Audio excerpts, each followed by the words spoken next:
tenemos, cómo un caso va tapando al otro y al otro y al otro, y resulta que, bueno, pasa el tiempo y ya nadie sabe nada y las cosas siguen exactamente igual en materia de la justicia que tendría que desplegarse en los casos de corrupción. Cuéntanos, ¿qué tipo de necesidades son las que se esgrimen para poder formular este tablero? Hola, buen día. Muchas gracias por la invitación. Y sí, sacamos el tablero de la impunidad desde Mexicanos contra la Corrupción, porque como lo dices, semana con semana o día con día sale un nuevo caso de corrupción y parece ser que los casos de antes los olvidamos o los perdemos del radar para saber cómo es que las autoridades están actuando para investigar y sancionarlos. Entonces, esta es una herramienta que nos permite saber real y objetivamente qué tan cerca o qué tan lejos de la justicia se encuentran los casos de corrupción. En el tablero que se encuentra en nuestra página web contralacorrupción.mx podrán evaluar el avance real de los casos emblemáticos de corrupción, así como de las personas presuntamente involucradas. Y la ciudadanía también sabrá cómo funciona el proceso penal en caso de que se haya denunciado un caso de corrupción. Con toda esta información ya en la herramienta y que se actualice en tiempo real, es que la ciudadanía puede conocer si las autoridades realmente están haciendo su tarea para combatir la corrupción y la impunidad o si están fallando en combatir estos problemas. Y de esta forma podemos exigir resultados tanto a la Fiscalía, al Poder Judicial o a la autoridad competente. En este proyecto analizamos 16 casos, 7 son del sexenio pasado y 9 son del sexenio actual. Y la verdad es que hay casos tan emblemáticos como la estafa maestra, Segalmex, Odebrecht, la línea 12, y lamentablemente todos tienen en común que ninguno llega al 100% de avance, ninguno cuenta con sentencia de todas las personas presuntamente involucradas. Y fíjate que apenas el avance promedio de todos estos casos es del 25%. Sí, y la verdad es que duele porque finalmente si no hay si no hay justicia, no hay resolución del caso, ¿no? Y justicia tiene que ver con que los implicados realmente sean detenidos, se les investigue lo que se les tenga que investigar y de ser posible, bueno, haya una devolución de esta cantidad de millones de pesos que están implícitos en la corrupción, ¿no? Algo así como 26,738 millones de pesos, a decir de ustedes mismos, Diana. Exacto. Lo que nosotros buscamos y exigimos es que justamente todos los procesos, todos los casos de corrupción a nivel nacional pasen por el proceso penal. Tal vez no todas las personas son responsables o tal vez sí, pero eso tiene que ser demostrado ante un juez. Tenemos que pasar por todas las etapas del proceso penal y en caso de que la persona resulte responsable, también a lo que apelamos es a la reparación del daño. Porque como decías, la corrupción duele y sobre todo a la población más necesitada del país. Esos 26,000 millones de pesos desviados, que para que nos demos una idea es más o menos 25.5 veces el presupuesto que fue aprobado este año para el INAI, pues son miles de millones de pesos que no llegaron tal vez a escuelas rurales, a personas con discapacidad, a campesinos que necesitaban ese dinero para sus cosechas. Entonces, la verdad es que también apelamos a que en caso de que haya responsables, haya reparación del daño para que este dinero desviado pueda llegar a las manos que realmente tenía que llegar y que son las víctimas de la corrupción. Pues sí, finalmente esta administración creó un instituto para devolverle al pueblo lo robado, ¿no? Entonces, digo, los casos de corrupción también hay robo implícito, ¿no? Y el dinero también es un recurso que tendría que ser destinado a todas estas necesidades tan importantes que se tienen. Ahora, ¿cuáles son estos casos emblemáticos de este sexenio, Diana? ¿Cuáles son estos 9 casos? Si quisieras, por favor, enlistarlos. Sí. Los 9 casos son Segalmex, la línea 12 del metro, los familiares del presidente López Obrador que estuvieron envueltos en escándalos de corrupción, el uso personal de la Fiscalía por parte de Gertz Manero, corrupción en la CONADE, corrupción relacionada con el ex superdelegado Carlos Lomelí, corrupción en Cruz Azul, los moches que se pidieron en el DIF y justamente lo que mencionabas, el gobierno creó un instituto para devolverle al pueblo lo robado, pero parece que le está robando al pueblo lo que ya fue robado, porque también encontramos corrupción en el INDEP. Bueno, entonces hay que crear un instituto para vigilar al instituto que le va a devolver al pueblo lo robado. Bueno, es que Exacto, parece pareciera una paradoja. historia muy bizarra, ¿no? Exacto, así es. Diana, te saludo con mucho gusto. Estamos hablando con Diana García de Mexicanos contra la Corrupción y la Impunidad sobre este tablero de la corrupción. Me llama mucho la atención, Diana, que entre los 18 casos que se abordan en este tablero, hay tres vinculados con el fiscal general de la República, Alejandro Gertz Manero.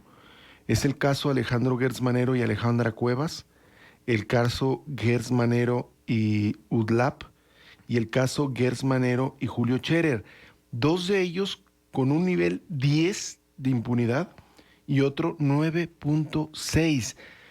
Digo, estamos hablando del fiscal general de la República. O sea, ¿qué nos dice esto? ¿Qué les dice a ustedes este hecho? Exacto, la verdad es que esto resulta alarmante debido a que la Fiscalía es una de las instituciones más importantes para impartir justicia y para combatir la corrupción y la impunidad en el país, y que su titular esté a la vez envuelto en casos donde ha utilizado la Fiscalía para, como él lo ha nombrado, perseguir a sus enemigos, como a su familia política, a la familia Jenkins de Landa, que son los dueños de la UDLAP, o casos donde incluso el exconsejero jurídico Julio Scherer lo denunció porque Gertz Manero le pidió que presionara al Poder Judicial para que no le otorgaran los amparos a Alejandra Cuevas.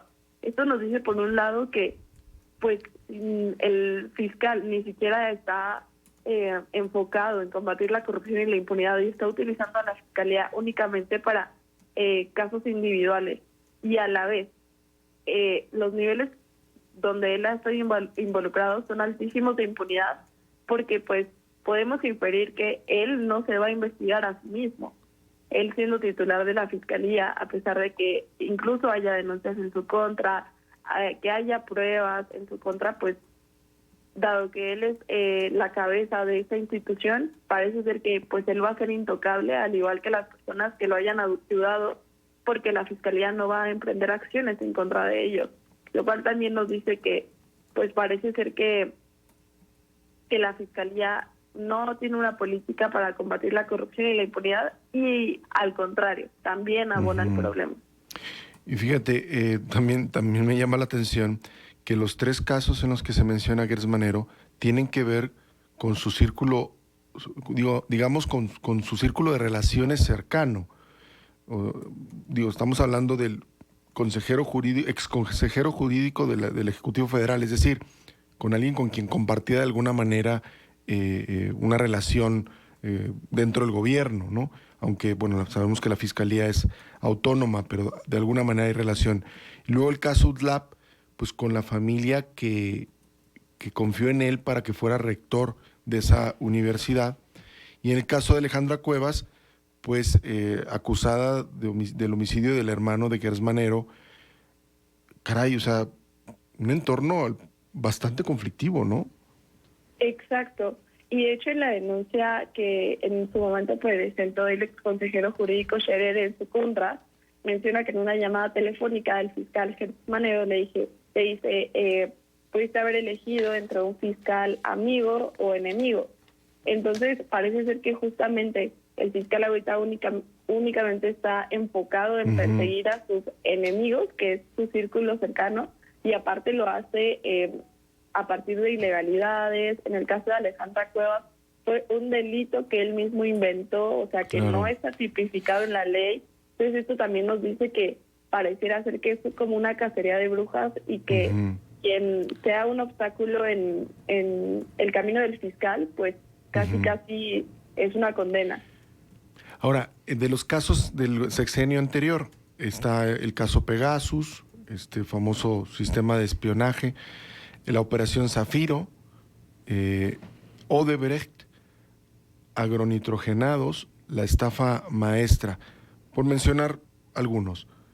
Estos casos del sexenio anterior, uno pensaría que una vez entrando un gobierno con la bandera del combate a la corrupción, como es el actual gobierno federal, emprendería acciones para esclarecer y para llevar ante la justicia a los responsables de todos estos casos. ¿Qué ha pasado con ellos? Exacto. Pues justamente cuando este nuevo gobierno llegó, teníamos la esperanza de que cumpliera sus promesas y que combatiera los casos de corrupción del sexenio pasado. Pero pues no ha sido así. Ninguno de los casos que mencionaste, a diferencia de la Operación Zafiro, tiene sentencia. Por ejemplo, la estafa maestra, que pues también fue uno de los casos más emblemáticos del sexenio de Peña Nieto, que desviaron más de 7,000 millones de pesos. Si bien se ejerció un proceso penal en contra de Rosario Robles, aquí identificamos a 80 presuntos responsables.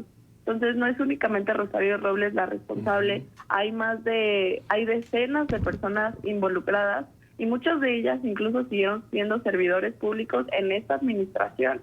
Entonces esto nos dice que si bien el presidente en su narrativa dice que está combatiendo la corrupción, que ya no es como antes, los datos nos dicen que pues la verdad es que sí es como antes y no está combatiendo ni los casos de ahora ni los del sexenio pasado.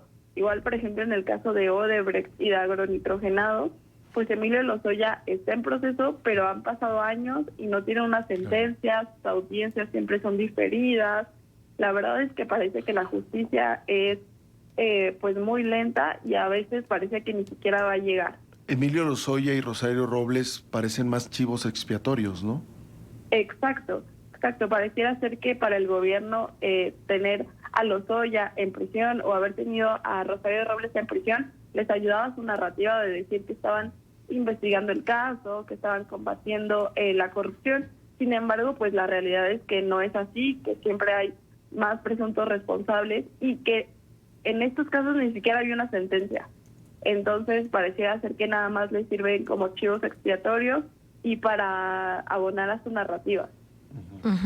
Ahora, Diana, ¿para qué va a servir este tablero? O sea, para fines prácticos, ¿cuál será el uso que se le pudiera dar y cómo va a servir también para que estos casos no se olviden y presionar a la autoridad para que lo resuelva?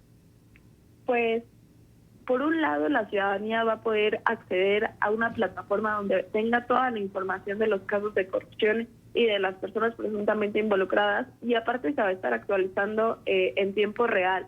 Entonces esto también nos dice que pues el ciudadano de a pie puede conocer qué está pasando en la audiencia de Lozoya, que se va a celebrar dentro de 2 semanas, o qué está pasando en la línea 12 del metro, y así también puede conocer realmente cómo vamos. También tiene información sumamente especializada, por ejemplo, para público como periodistas o personas abogadas, donde pueden acceder a detalles específicos como en qué juzgado se está tramitando el caso, cuál es la carpeta de investigación. Entonces, esto también les puede dar muchísimas guías para saber por dónde investigar o cómo va el caso. Y aparte, pues teniendo en una plataforma cómo es que avanza tan lento el proceso penal en estos casos de corrupción, es que la ciudadanía va a poder exigir también a las autoridades que pues hagan su tarea, que investiguen, que sancionen, que ya se lleve a cabo una audiencia. Entonces esto nos dice que también hay información como para cualquier tipo de especialización del público. Bien, Diana, pues estaremos muy pendientes y ciertamente que no hay que quitar el dedo del renglón. Por ejemplo, el caso de Segalmex, ¿no? Que tocó tanto aquí en La Laguna por diferentes motivos. Bueno, pues tal pareciera que fue acciones de pronto que parecieran muy contundentes, pero que luego se diluyen, ¿no? Con el paso del tiempo, porque finalmente no pueden fincarles responsabilidades reales a nadie o se las fincan a quienes menos culpa tienen. Exacto. Por ejemplo, en el caso que mencionas de Segalmex, mientras que el director Ignacio Valle ahorita sigue siendo servidor público, hay personas en prisión que eran jefes de almacenes rurales y no tenían un salario de más de 15,000 pesos. Entonces, pues también está que en este caso están utilizando chivos expiatorios y pues la verdad es que esto no abona para nada a la justicia. Bueno, muy bien, Diana, pues estaremos dándole el seguimiento oportuno. Muchísimas gracias por tomarnos la llamada. Muchísimas gracias a ustedes. Hasta luego. Hasta luego. Gracias, Diana. Diana García, investigadora de Mexicanos contra la Corrupción y la Impunidad, estuvo hablando sobre el tablero de la impunidad.